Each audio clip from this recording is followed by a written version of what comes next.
Ahoy! With New World Aeternum, there will be fresh start servers. And based on the fact that we know that PC players and console players are meant to play together, this should mean that these fresh start servers will be available for everyone, including existing players, especially because the devs already talked about us being able to make a new character and experience the story again, which I'm assuming is referring to the PC players logically. Now, many people say that the best experience they had in New World was on launch. Many people actually quit after that because the experience after that could not compare to the original start of the game, which was very exciting in many ways. And I personally was a huge fan of the launch experience as well. I think there was semblances of that when Influence Races came out. I thought that has a bit of a similar vibe. It gives a bit of a similar spike once again. But overall, I thought nothing came close to that. Even the Brimstone launch experience wasn't the same. So technically, if they managed to make a better transition from this early experience into a good late game loop, then they could keep players around much longer, because a lot more players will stick around till the end of the grind to level 65 and then experience the rest that comes afterwards.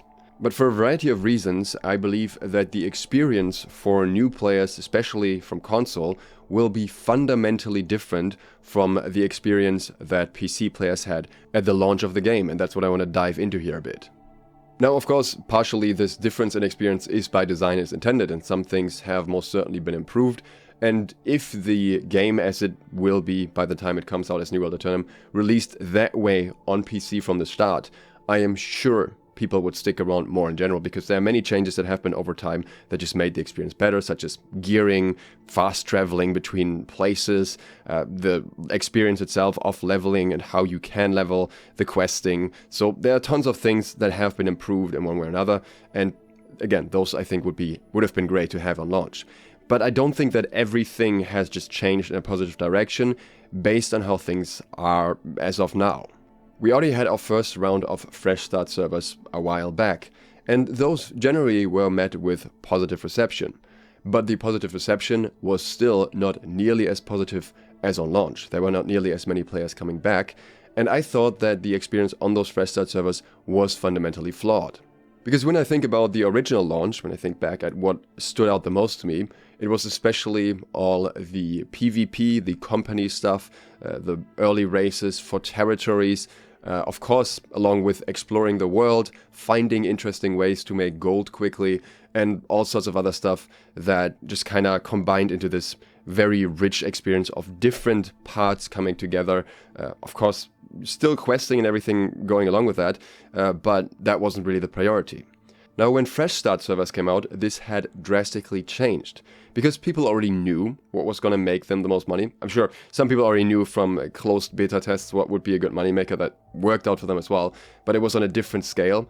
And especially, more than that, people knew that it was a high priority to rush to level 60 at the time, because that's how you would get a significant advantage in any regard. You get the rarest resources earlier, get your cooldowns going earlier, get an advantage in PvP, in territory control, and everything else that comes with it. And I thought that was extremely unfortunate, and I was not alone in this.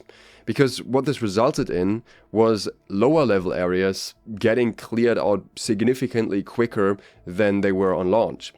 My friends and I went to the fresh start servers specifically and almost exclusively for open world PvP. We had, I think, more than 10 people that came back just for that. They didn't care about getting to level 60 for the most part. They didn't care about anything in terms of late game progression, because we already had our other characters on Legacy. They just wanted to have really good open world PvP, which is something that is, or was at the time at least, very hard to come by. And if you want to come by this channel more often, then consider subscribing and clicking the bell. Smooth transition aside, we had that very good PvP for 1, 2, 3, 4 days maybe, when people were not rushing to level that much yet, or the ones that just wanted to PvP stayed behind.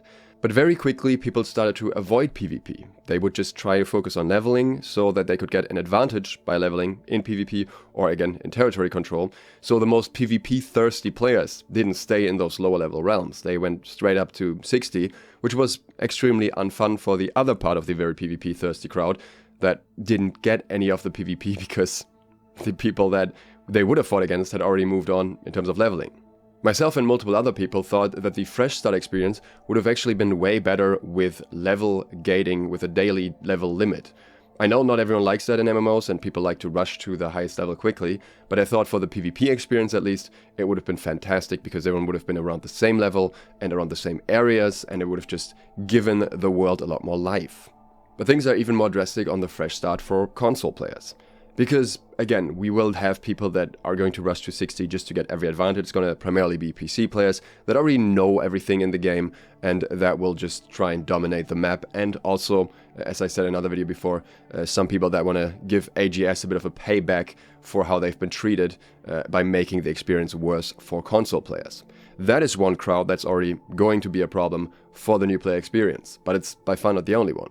Resulting from the marketing rebrand into an ARPG, the niche of players that AGS is going to appeal to is also going to shift somewhat, with less players probably being interested in PvP in the first place. I can absolutely imagine, especially in context of the potential for griefing, that many of the new players will not flag and that AGS may actually discourage them from flagging too quickly and saying, this is dangerous, you know, this is very risky, do you want to really do this already or do you want to avoid it until later?